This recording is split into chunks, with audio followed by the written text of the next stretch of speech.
بسم اللہ الرحمن الرحیم۔ السلام علیکم۔ یہ کتاب آپ کے لیے کاشان بصیرت کے یوٹیوب چینل کی جانب سے ریکارڈ کی جا رہی ہے۔ اب ہم کتاب فلسفہ غیبت مہدی کا پارٹ نمبر 4 پڑھیں گے۔ خلیفہ کی اطاعت کا وجوب۔ ارشاد خداوندی ہے سورہ نور آیت نمبر 55، جو لوگ تم میں سے ایمان لائے اور نیک کام کرتے رہے، ان سے خدا کا وعدہ ہے کہ انہیں زمین پر اپنا جانشین بنائے گا، جیسا کہ تم سے پہلے لوگوں کو خلیفہ بنایا تھا، اور ان کے دین کو جسے اس نے ان کے لیے پسند کیا ہے مستحکم و پائیدار کرے گا، اور ان کے خوف کو امن میں تبدیل کرے گا۔ وہ میری عبادت کریں گے اور میرے ساتھ کسی چیز کو شریک نہ بنائیں گے۔ اور اگر خلافت کا معاملہ نبوتی ہوتا تو اس آیت کی روح سے اللہ عز و جل پر واجب ہوتا کہ وہ محمد صلی اللہ علیہ وآلہ وسلم کے بعد نبی مبعوث فرماتا، اور اس صورت میں اللہ تعالیٰ کا یہ ارشاد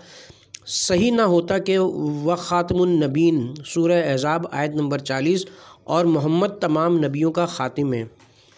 پس ثابت ہوا کہ اللہ کا یہ وعدہ غیر نبوت کے بارے میں ہے، اور ثابت ہوا کہ خلافت ایک صورت میں نبوت سے مختلف ہے، اور کبھی کوئی غیر نبی خلیفہ بن سکتا ہے لیکن نبی سوا خلیفہ کے نہیں ہو سکتا۔ ایک اور معنی یہ کہ اللہ اپنی مخلوقات کو آدم کو سجدہ کرنے کا حکم دے کر منافق کے نفاق اور مخلص کے خلوص کو ظاہر کرنا چاہتا تھا، جیسا کہ زمانہ اور خبر نے ان دونوں کے چہروں سے پردہ ہٹا دیا۔ ان دونوں سے مراد خدا کے ملائکہ اور شیطان ہیں، اور اگر یہ معنی لیے جائیں کہ امام اور پیشوا کو چننے کا اختیار اس کے سپرد کر دیا جاتا ہے جس کے دل میں برائی اور کھوٹ ہو، تو زمانہ اس کو بے نقاب نہیں کر سکتا تھا، کیونکہ اس صورت میں منافق اس کو چن لے گا جو اس کے نفس اس کی اطاعت کرنے اور اس کے سامنے سجدہ ریز ہونے کی اجازت دیتا ہے۔ پس اس صورت میں یہ کیسے ممکن ہے کہ دلوں میں مخفی اور پوشیدہ نفاق، خلوص یا حسد اور دوسری پوشیدہ بیماریوں تک پہنچ جائیں؟ ایک اور بات یہ کہ الفاظ اور کلمات متکلم اور مخاطب کے رتبے کے اعتبار سے برتری اور فضیلت حاصل کرتے ہیں۔ ایک آدمی کا اپنے غلام سے بات کرنا اس بات سے بالکل مختلف ہوتا ہے جو وہ اپنے مولا سے کرتا ہے۔ یہاں مخاطب اللہ ہے اور سامعین اس کے ملائکہ اول سے آخر تک ہیں، اور عمومیت رکھنے والے ایک لفظ میں عمومیت رکھنے والی مصلحت پوشیدہ ہوتی ہے، جس طرح ایک خصوصیت رکھنے والے لفظ کی مصلحت بھی خاص ہوتی ہے، اور عمومیت رکھنے والی شے کا ثواب اس چیز کے ثواب سے زیادہ عظیم ہے جو خاص ہوتی ہے۔ مثال کے طور پر توحید پر ایمان لانا جو تمام مخلوقات خدا پر مشتمل ہے۔ یہ فریضہ حج، زکوٰۃ اور شریعت کے دوسرے ابواب سے مختلف ہے کیونکہ یہ چیزیں خاص ہیں۔ پس اللہ عز و جل کا یہ ارشاد جب تمہارے پروردگار نے ملائکہ سے کہا بے شک میں زمین پر خلیفہ بنانے والا ہوں، اس بات پر دلالت کرتا ہے کہ اس میں توحید کے معنی میں سے ایک معنی مضمر ہے، کیونکہ یہاں پر بھی لفظ کو بالعموم ہی لیا گیا ہے، اور جب ایک لفظ معنی میں دوسرے لفظ کے قریب ہو جائے تو اگر دونوں کے معنی ایک ہوں تو جو ایک لفظ کا لازمہ ہوگا وہ دوسرے کا بھی لازمہ ہوگا۔ یہاں اس کی دلیل یہ کہ اللہ تعالیٰ کے علم میں تھا کہ اس کی مخلوقات میں ایسے لوگ بھی ہوں گے جو اس کی وحدانیت کا اقرار کریں گے اور اس کی اطاعت کریں گے، اور اس گروہ کے ایسے دشمن بھی ہوں گے جو ان پر الزامات لگائیں گے اور ان کی حرمت کو پامال کریں گے، اور خدا عز و جل انہیں بزور اور جبراً روک لیتا تو خلقت کی حکمت پوری نہ ہوتی، اور جبر و اکراہ ثابت ہو جاتا، اور یوں ثواب و عقاب اور عبادت کا تصور بھی باطل ہو جاتا۔ اور جب یہ صورت ناممکن ہوئی تو ضروری ہوا کہ وہ اپنے اولیاء اور دوستوں کا دفاع اس صورت میں کرے کہ جس سے عبادت اور ثواب کا تصور باطل نہ ہو جائے، اور وہ صورت حدود کا قائم کرنا تھا، جیسے اعضاء کا قطع کرنا، پھانسی پر چڑھانا، قتل کرنا، قید کر دینا اور حقوق غصب کر لینا، جیسا کہ کہا گیا ہے کہ سلطان اور حاکم جتنا قرآن منع کرتا ہے اس سے زیادہ منع نہیں کرتا۔ اور اس بات کی طرف اللہ تعالیٰ کا ارشاد ہے سورہ حشر آیت نمبر 13، مومنوں تمہاری ہیبت ان کے دلوں میں خدا سے بڑھ کر ہے۔ پس ضروری ہے کہ اللہ تعالیٰ ایک خلیفہ منصوب کرے جو دشمنوں کے ہاتھوں کو اپنے دوستوں تک پہنچنے سے روک لے، اور وہ اس طرح کہ اس کے ساتھ ساتھ ولایت اور سرپرستی پر کوئی اعتراض نہ آئے، کیونکہ ولایت اسے نہیں ملتی جس نے حقوق سے غفلت برتی ہو اور واجبات کو ادا نہ کیا ہو اور عقلی لحاظ سے اس کا معزول کرنا ضروری ہو، اور اللہ تعالیٰ ایسی بات سے بہت بلند و بالا ہے، اور خلیفہ ایک مشترک معنی رکھنے والا اس لیے اگر کوئی شخص ایک مسجد بنا لے اور اس میں اذان نہ دے بلکہ اس میں ایک شخص کو مؤذن معین کر لے تو یہ شخص مؤذن ہی کہلائے گا، لیکن اگر اس میں کچھ دن خود اذان دے پھر اس میں سے ایک شخص کو مؤذن مقرر کر لے تو دوسرا شخص اس کا خلیفہ اور جانشین کہلائے گا۔ یہی صورتحال معقولات اور معارف کے بارے میں بھی جاری ہو جاتی ہے۔ مثلا جب صاحب دیوان خراج یہ کہے کہ یہ شخص میرا جانشین ہوگا تو وہ شخص صرف خراج کی وصولیابی میں اس کا جانشین ہوگا، فساد کے ذریعے اور ظلم سے لی جانے والی چیزوں کی وصولیابی میں نہیں، کہ یہی بات فساد اور ظلم سے لی جانے والی چیزوں کے لینے والے کے بارے میں ہے۔ پس معلوم ہوا کہ خلیفہ مشترک اسما میں سے ہے، اور اللہ کی صفات میں سے ایک یہ ہے کہ وہ اپنے دشمنوں کے مظالم کے سلسلے میں اپنے دوستوں کے لیے عدل و انصاف فراہم کرے۔ پس اس سلسلے میں اپنے خلیفہ کو اختیار سپرد کر دیا۔ اس بنا پر خلافت اور جانشین کا معنی اس منتخب پر اطلاق ہوا، اور معبودیت اور الوہیت میں شریک ہونے کا معنی درست نہیں، اور اسی بنا پر اللہ تعالیٰ نے ابلیس سے کہا، سورہ صاد آیت نمبر 75، اے ابلیس، کس چیز نے تجھے روکا تو اس کو سجدہ نہ کرے جسے میں نے خلق کیا۔ اس کے بعد ارشاد ہوا،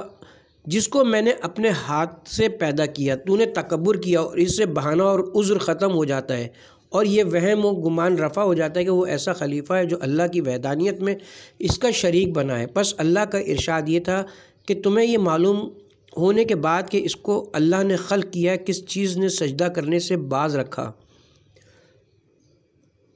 یہ لغت میں کہ کبھی نعمت کے معنی میں بھی استعمال ہوتا ہے، اور اس پر اللہ کی دو نعمتیں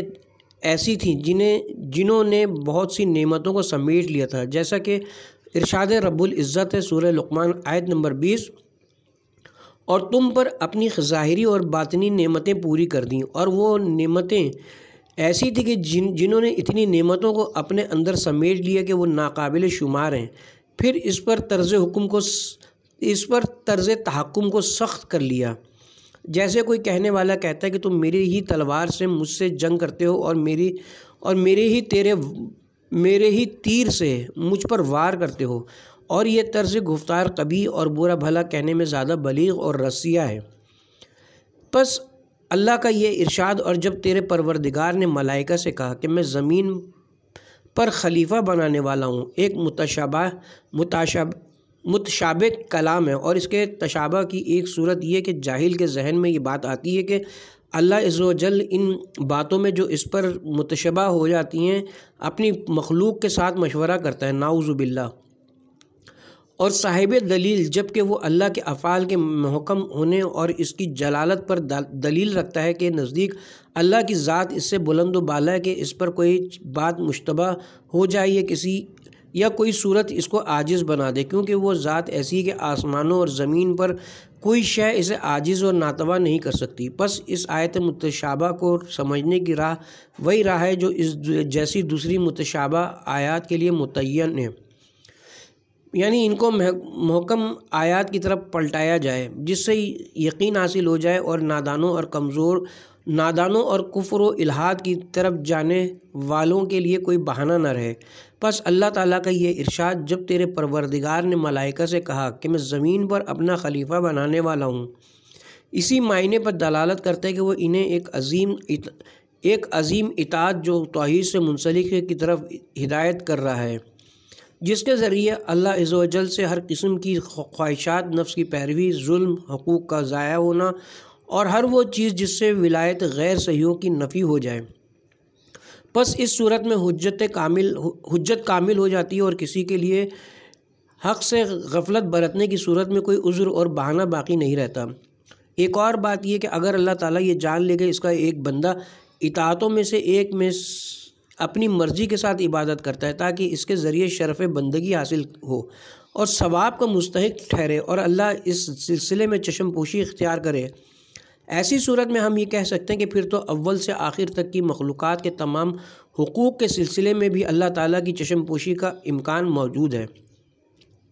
جبکہ اللہ اس چیز سے بلند اور بالا تر ہے۔ پس حقوق اللہ اور حقوق العباد کے ذمہ دار کے لیے عظیم ثواب ہے، اور جب کوئی غور و فکر کرنے والا اس پر فکر کرے گا تو اس کی بعض جزیات تک پہنچ جائے گا، کیونکہ اس کی عظمت اور شان کی بلندی کی وجہ سے رب تک پہنچنا ناممکن ہے۔ اور ان میں سے ایک معنی جو اس کا ایک جز ہے وہ یہ ہے کہ امام عادل کے سبب سے چونٹی، مچھر اور تمام حیوانات بھی سعادت سے ہمکنار ہو جاتے ہیں۔ اس پر اللہ تعالیٰ کا یہ ارشاد دلالت کرتا ہے، وما ارسلناک الا رحمۃ للعالمین، سورہ انبیاء آیت نمبر 107، اور ہم نے نہیں بھیجا آپ کو مگر عالمین کے لیے رحمت بنا کر۔ اور اللہ عز و جل کا یہ ارشاد اس قول کی تائید کرتا ہے جو حضرت نوح کی داستان میں ہے، سورہ نوح آیت نمبر 10 اور 11، پس آپ نے کہا اپنے پروردگار سے مغفرت طلب کرو، بے شک وہ بہت مغفرت قبول کرتا ہے، وہ آسمان سے تم پر بارش برسائے گا اور بارش سے ہر انسان اور ہر حیوان بہرہ مند ہوتا ہے، اور یہ اللہ کے دین کی طرف دعوت کرنے والے اور حق اللہ کی طرف ہدایت کرنے والوں کے سبب سے نازل ہوتی ہے۔ پس ثواب اور نوازش اپنی مقدار سے ہے، اور اس کے ساتھ عناد اور سرکشی کرنے والوں کے لیے عقوبت اور سزا بھی اپنے حساب سے ہے۔ اسی لیے ہمارا عقیدہ ہے کہ امام کی احتیاج اس لیے ہے کہ کائنات باقی رہے۔ اس کتاب میں میں نے اسی معنی کی طرف اشارہ کرنے والی روایات کو اس باب میں نقل کیا ہے جس کا عنوان ہے وجود امام کی احتیاج کا سبب اور علت۔ خدا عز و جل کے سوا کسی کو بھی خلیفہ چننے کا اختیار نہیں ہے۔ اللہ تعالیٰ کا یہ ارشاد سورہ بقرہ آیت نمبر 30، اور جب تیرے پروردگار نے ملائکہ سے کہا کہ میں زمین پر خلیفہ بنانے والا ہوں، یہاں جائل پر تنوین ہے، اور یہ ایک ایسی حقیقت ہے جس کو اللہ تعالیٰ نے اپنی ذات کے لیے مخصوص کر دیا ہے۔ اور اس کے ساتھ ہی ارشاد ہے سورہ صاد آیت نمبر 71، اور میں گارے سے بشر بنانے والا ہوں، یہاں بھی خالق کو تنوین کے ساتھ لایا گیا اور اس کو اپنے لیے صفت قرار دیا ہے۔ اس بنا پر جو شخص یہ دعویٰ کرے کہ وہ اپنے لیے امام اور پیشوا انتخاب کرنے کا حق رکھتا ہے، اسے چاہیے کہ پہلے گارے سے ایک بشر بھی پیدا کرے۔ پس جب یہ چیز اس کے لیے ممکن نہیں تو دوسرا بھی اس کے دائرۂ اختیار سے باہر ہے، کیونکہ یہ دونوں ایک ہی منبع سے ہیں۔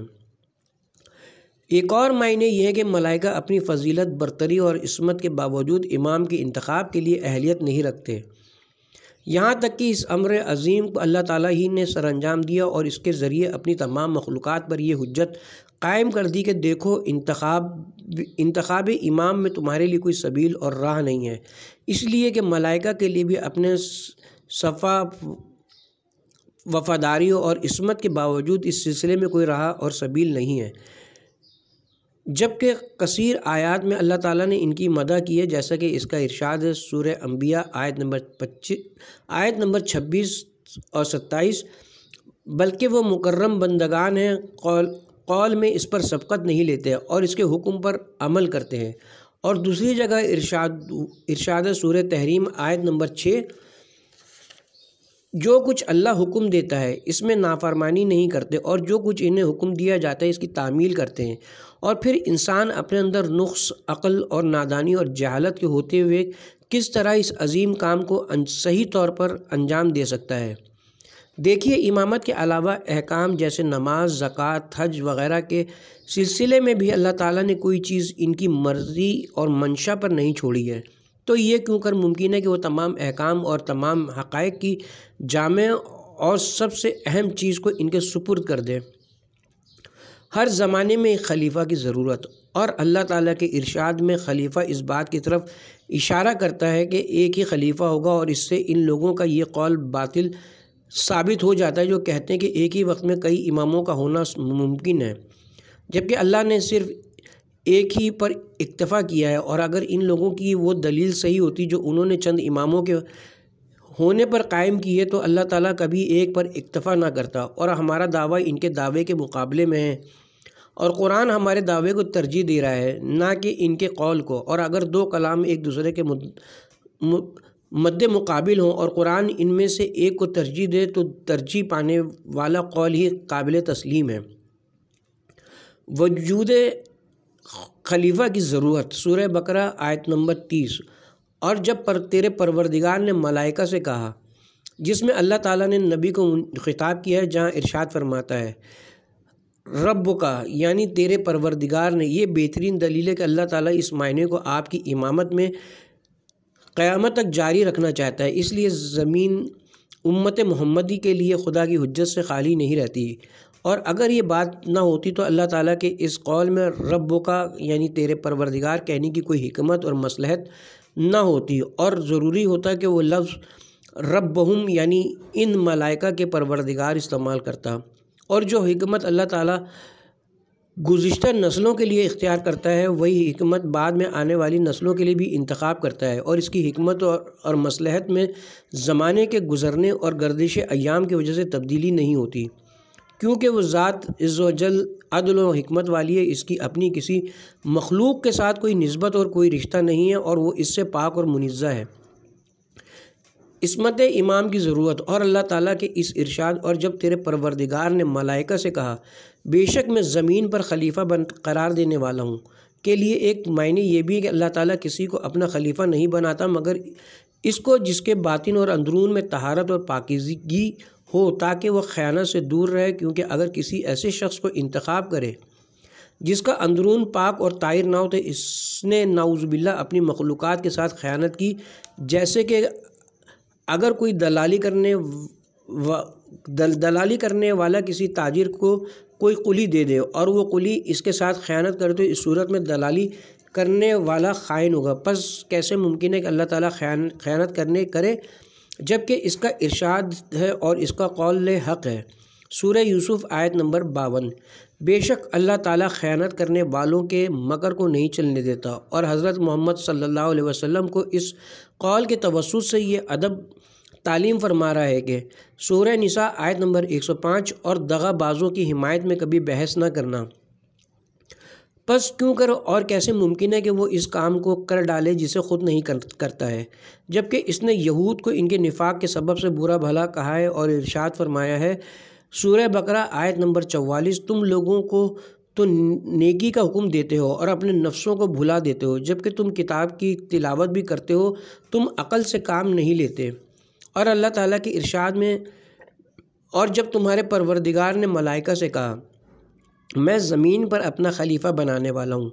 غیبت امام علیہ السلام کے بارے میں ایک محکم دلیل ہے، اور وہ یہ کہ جب اللہ تعالیٰ نے فرمایا میں زمین پر خلیفہ قرار دینے والا ہوں،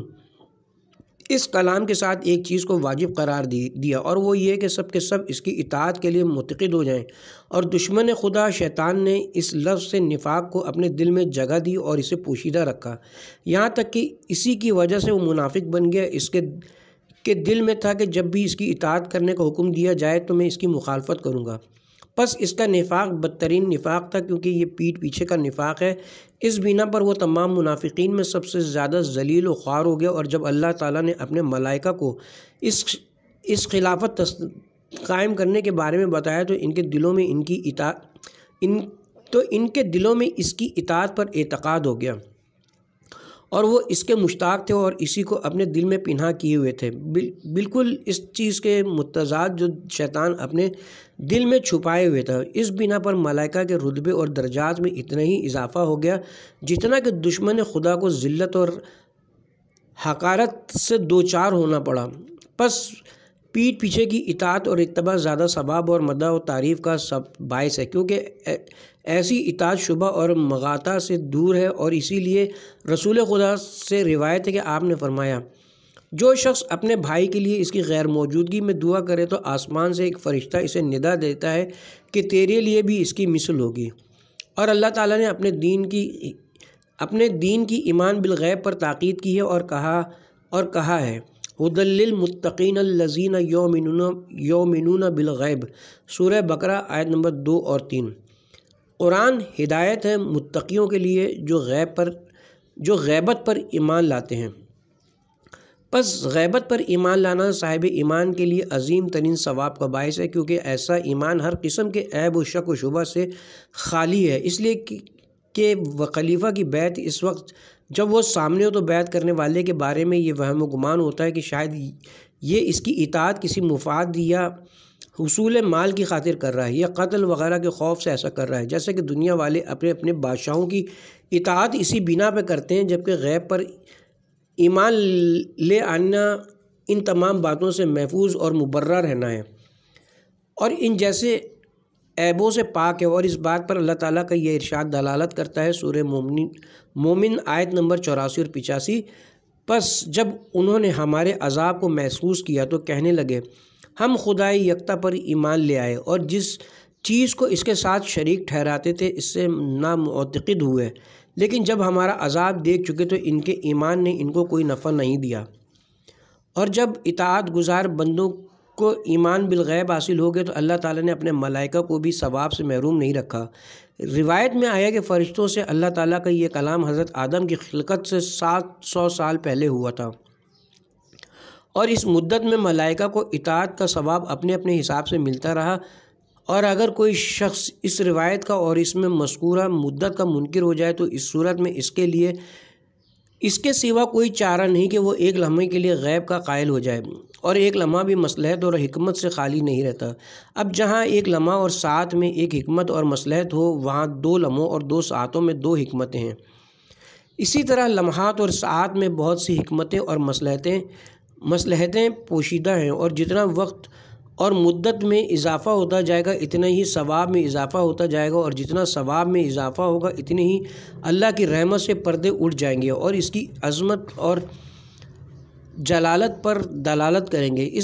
اس بنا پر روایت بالکل صحیح ہے، کیونکہ اس میں حکمت اور ثواب کی تائید ہے اور حجت کی تبلیغ ہے۔ اور اللہ تعالیٰ کے اس ارشاد میں جب تیرے پروردگار نے ملائکہ سے کہا کہ میں زمین پر خلیفہ قرار دینے والا ہوں، کئی پہلوؤں اور صورتوں سے امام علیہ السلام کی غیبت پر دلائل موجود ہیں۔ ان میں سے ایک یہ کہ وجود سے قبل کی غیبت اپنی نوعیت میں سب سے کامل غیبت ہے، کیونکہ ملائکہ نے اس سے قبل کسی خلیفہ کو نہیں دیکھا تھا، لیکن ہم نے بہت سے خلفاء کو دیکھا ہے جن کے بارے میں قرآن نے ہمیں بتایا ہے، اور روایات بھی متواتر ہیں جس سے یہ بات مشاہدے کی صورت تک پہنچ چکی ہے، اور ملائکہ نے ایک کو بھی نہیں دیکھا تھا۔ پس اس بنا پر اس وقت کی غیبت پر اپنی نوعیت میں سب سے اکمل و اعلیٰ تھی۔ دوسری بات یہ کہ وہ غیبت اللہ ہی کی طرف سے تھی، اور موجودہ غیبت کا سبب اللہ کے دشمن ہے۔ پس جب اس غیبت کی بنا پر جو کہ اللہ کی جانب سے تھی اس کے فرشتے اطاعت گزار اور عبادت گزار بن سکتے ہیں، تو اس غیبت کے بارے میں جو کہ اللہ کے دشمنوں کی وجہ سے ہے، کیسا گمان اور خیال ہونا چاہیے۔ اور امام کی غیبت میں ایک خالص عبادت موجود ہے جو کہ اس غیبت میں موجود نہیں تھی، اور یہ اس لیے کہ امام غیب علیہ السلام اپنے حق کے سلسلے میں مغلوب، مجبور اور مزاحمت کا شکار ہیں، جنہیں بطور مغلوب کیا گیا ہے، اور دشمنان خدا کی طرف سے ان کے پیرووں پر خون ریزی، غارت اموال، احکام الہی کا معطل کرنا، یتیموں پر ظلم و ستم کرنا، صدقات کو تبدیل کرنا، اور ان جیسے مظالم جو پوشیدہ نہیں رہے ڈھائے جا رہے ہیں۔ اور جو شخص آپ کی حجت اور ولایت پر ایمان لے آیا وہ آپ کے ساتھ اجر اور جہاد میں شریک ہے، اور جس نے آپ کے دشمنوں سے بیزاری اور برات کی تو اس کے لیے آپ کے دشمنوں سے بیزاری اور برات میں اجر و ثواب ہے، اور آپ کے دوستوں کی آپ سے دوستی اور ولایت کا اجر ملائکہ کے اپنے اس امام غیب جو عدم سے موجود میں نہیں آیا تھا پر ایمان لانے کے اجر سے بہت زیادہ ہے۔ اور اللہ نے حضرت آدم کی خبر اس لیے دی تھی کہ ان کی توقیر اور تعظیم تسلیم ہو جائے، اور ملائکہ ان کی فرما برداری کریں اور ان کی اطاعت کا ارادہ کریں لیں۔ اس کی مثال ہمارے پاس عرف عام میں یوں ہے کہ ایک بادشاہ اپنے دوستوں کے پاس ایک خط یا ایلچی اس پیغام کے ساتھ بھیجتا ہے کہ میں تمہارے پاس آنے والا ہوں، تاکہ وہ لوگ اس کے استقبال کے لیے تیار ہو جائیں اور اپنے اپنے تحائف اس کے سامنے پیش کریں۔ اس طرح کہ اس کی خدمت کرنے میں ہر قسم کی کوتاہی کا عذر ان کے لیے باقی نہ رہے۔ اسی طرح اللہ عز و جل کی جلالت اور مرتبت کو آشکار کرنے کے لیے اس کے تذکرے سے خلقت کی ابتدا کی گئی۔ اب خلیفہ کا معاملہ بعد میں آنے والوں کے لیے بالکل ویسا ہی ہے جیسا پہلے والوں کے لیے تھا۔ پس جب بھی اس نے اپنے کسی خلیفہ کو اس دنیا سے اٹھایا تو اپنی مخلوقات کو اس کے بعد آنے والے خلیفہ کی پہچان ضرور کرائی، اور اس بات کی تصدیق اللہ تعالیٰ کے اس قول میں ہے، سورہ ہود آیت نمبر 17۔ بھلا جو لوگ اپنے پروردگار کی طرف سے بینہ روشن دلیل رکھتے ہوں اور ایک گواہ اس کی جانب سے اس کے بعد آئے گا، یہاں پروردگار کی طرف سے بینہ سے مراد حضرت محمد ہیں، اور وہ گواہ جو اس کے بعد آئے گا سے مراد امیر المومنین علی ابن ابی طالب علیہ السلام ہے، اور اس کی دلیل اللہ کا یہ ارشاد ہے سورہ ہود آیت نمبر 17، اور اس سے قبل موسیٰ کی کتاب امام اور رحمت ہے، اور وہ کلام اور قول جو کتاب موسیٰ میں اس معنی پر مکمل طور پر بیان ہی دلالت کرتا ہے وہ یہ ہے سورہ اعراف آیت نمبر 142، اور ہم نے موسیٰ سے 30 رات کی میعاد مقرر کی اور 10 راتیں ملا کر اسے پورا کر دیا، اور اس کے پروردگار کی 40 رات کی میعاد پوری ہو گئی، اور موسیٰ نے اپنے بھائی ہارون سے کہا میرے بعد تم میری قوم میں میرے جانشین ہو، ان کی اصلاح کرتے رہنا اور شریروں کے راستے پر نہ چلنا۔ ملائکہ کے آدم کو سجدہ کرنے کے خدائی حکم کا راز۔ اللہ عز و جل نے ملائکہ کو آدم کو سجدہ کرنے کا حکم ان کی تعظیم کرانے کی خاطر دیا، انہیں ان لوگوں کی آنکھوں سے غائب رکھا، اور اللہ عز و جل نے انہیں آدم کو سجدہ کرنے کا حکم اس وقت دیا جب اپنی حجتوں کی مقدس ارواح کو ان کے صلب میں ودیت کر دیا، پس وہ سجدہ اللہ کے لیے عبادت کے طور پر، آدم کے لیے اطاعت کے طور پر، اور ان ارواح کے لیے جو ان کے صلب میں تھیں تعظیم کے طور پر تھا۔ پس ابلیس نے حسد کی بنا پر آدم کو سجدہ کرنے سے انکار کر دیا، کیونکہ آدم کے صلب کو اللہ نے اپنی حجتوں کی امانت گاہ قرار دیا، اور اس کے صلب میں ایسا قرار نہیں دیا، پس اپنے حسد اور انکار کی وجہ سے راہ کفر اختیار کی اور اپنے پروردگار کے حکم کو ماننے کے راستے سے ہٹ گیا، اور اس بنا پر جوار رب سے بھگایا گیا، اس پر لعنت کی گئی اور اسے رجیم ملعون نام دیا گیا، کیونکہ اس نے غیبت کا انکار کر دیا، اور اس نے آدم کو سجدہ نہ کرنے کے لیے یہ بہانہ پیش کر دیا کہ سورہ اعراف آیت نمبر 12، میں اس سے بہتر ہوں، تو نے مجھے آگ سے پیدا کیا ہے اور اس کو گارے سے پیدا کیا ہے، پس جو کچھ اس کی قدرت بصارت سے پوشیدہ تھا اس کا انکار کر دیا اور اس کی تصدیق نہیں کی، اور آدم کا ظاہری بدن جو اس کے لیے قابل مشاہدہ تھا کو بہانہ اور دلیل بنایا، اور اس بات کا انکار کیا کہ اس کے صلب میں کوئی موجود ہے، اور اس پر ایمان نہیں لے آیا کہ آدم کو ملائکہ کے لیے اس طرف قبلہ بنایا گیا تھا، اور فرشتوں کو ان کو سجدہ کرنے کا حکم اس لیے دیا گیا تھا کہ ان ہستیوں کی تعظیم عمل میں آئے جو ان کے صلب میں تھیں۔ پس اس شخص کی مثال جو حضرت قائم علیہ السلام پر ان کی غیبت کے دنوں میں ایمان لے آتا ہے، ان فرشتوں کی سی ہے جنہوں نے آدم کو سجدہ کرنے کے ذریعے اللہ کی اطاعت اور فرما برداری کی، اور اس شخص کی مثال جو حضرت قائم علیہ السلام کی غیبت کے دنوں میں آپ کے وجود کا انکار کرے شیطان اور ابلیس کی سی ہے جس نے آدم کو سجدہ کرنے سے انکار کیا تھا۔ حضرت امام جعفر بن محمد صادق علیہ السلام سے اس طرح کی روایت کی گئی ہے، اور اس روایت کو ہمیں محمد بن موسیٰ بن متوکل رضی اللہ تعالیٰ عنہ نے بتایا۔ انہوں نے کہا کہ ہم سے محمد بن ابو عبداللہ الکوفی نے روایت کرتے ہیں، محمد بن اسماعیل برمکی سے، انہوں نے جعفر بن عبداللہ الکوفی سے، اور انہوں نے حسن بن سعید سے، انہوں نے محمد بن زیاد سے، انہوں نے ایمن بن محرز سے، انہوں نے امام جعفر صادق علیہ السلام سے روایت کی ہے کہ اللہ تبارک و تعالیٰ نے حضرت آدم علیہ السلام کو اپنی تمام حجتوں کے نام بتائے، اس کے بعد انہیں جب کہ وہ بصورت ارواح تھے ملائکہ کے سامنے پیش کر دیا اور کہا مجھے بتاؤ ان لوگوں کے نام اگر تم سچے ہو اس بات میں کہ تم ہی زمین پر خلیفہ بننے کے لیے آدم علیہ السلام سے زیادہ سزاوار ہو، کیونکہ تم تسبیح و تصدیق کرتے ہو۔ انہوں نے کہا کہ پاک و منزہ ہے تیری ذات، ہمیں کوئی علم ہی نہیں مگر وہ کچھ جو تو نے ہمیں سکھایا ہے، بے شک تو ہی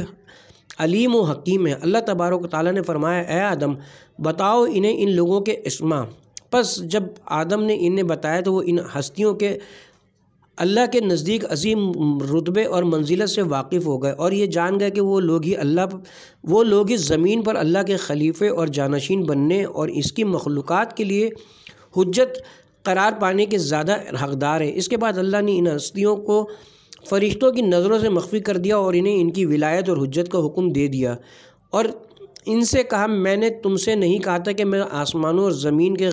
غیب جانتا ہوں، جو کچھ تم ظاہر کرتے ہو اور جو کچھ تم چھپاتے ہو۔ بتایا ہمیں اس بارے میں احمد بن الحسن القطان نے، انہوں نے کہا کہ بتایا ہمیں حسین بن علی العسکری نے، ہمیں حسین بن علی سکری نے، انہوں نے کہا کہ ہمیں بتایا ہمیں محمد بن زکریا جوہری نے، انہوں نے کہا بتایا ہمیں جعفر بن محمد بن عمارہ نے اپنے والد سے نقل کرتے ہوئے، اور انہوں نے امام جعفر صادق علیہ السلام سے روایت کرتے ہوئے۔ اور یہ اللہ عز و جل کا غیبت پر ملائکہ کو فرما بردار بتاتا ہے، اور آیت کی ابتدا خلیفہ کی بات سے ہوئی، اور جب اس کی انتہا بھی اس کی مانند ہو تو کلام میں ترتیب اور تنظیم پائی جاتی ہے، اور نظم میں حجت اور برہان پوشیدہ ہوتے ہیں۔ اور وہ یہ کہ جب اللہ سبحانہ و تعالیٰ نے آدم کو تمام چیزوں کے نام بتائے، جیسے کہ مخالفین کہتے ہیں، تو لا محالہ ائمہ علیہ السلام کے نام بھی اس میں شامل ہے۔ پس جو کچھ ہم نے پہلے کہا تھا اس پر تمام امت کا اجماع ہے، اور اس بات پر صحیح ترین دلیل یہ ہے کہ جب ملائکہ کو آدم کو سجدہ کرنے کی رہنمائی کی گئی تو لا محالہ اس سے بھی انہیں عبادت مل گئی، اور جب یہ عبادت ملی تو حکمت کا تقاضا یہ کہ انہیں وہ کچھ بھی حاصل ہو جائے جو اس کے درجے میں ہیں، چاہے وہ اسی وقت ہو یا دوسرے اوقات میں ہو، کیونکہ اوقات کی تبدیلی سے حکمت میں تبدیلی نہیں آتی، نہ ہی حجت بدلتی ہے۔ ان میں اول و آخر کی طرح اور آخر اول کی طرح ہے۔ حکمت الہی میں یہ ناممکن ہے کہ وہ ثواب کی کسی قسم سے انہیں محروم رکھے، اور ائمہ کے فیض و فضل و کرم میں سے کسی چیز کے بارے میں ان کے ساتھ بخل برتے، کیونکہ وہ سب کے سب برابر ہیں۔ اس کی دلیل یہ کہ تمام انبیاء کے بارے میں جب کوئی شخص ان میں سے ایک پر ایمان لے آئے یا ان میں سے ایک گروہ پر ایمان لے آئے اور صرف ایک کا انکار کرے تو اس کا ایمان قبول نہیں کیا جائے گا۔ یہی بین ہی ائمہ علیہ السلام کے بارے میں ہے۔ اول سے آخر تک سب ایک ہے، اور امام جعفر صادق علیہ السلام نے فرمایا ہمارے آخر کا منکر ایسا ہے جیسا کہ ہمارے اول کا بھی منکر ہے، اور آپ نے فرمایا اگر کوئی شخص زندوں میں سے ایک کا منکر ہو جائے تو وہ تمام اموات کا منکر ہے۔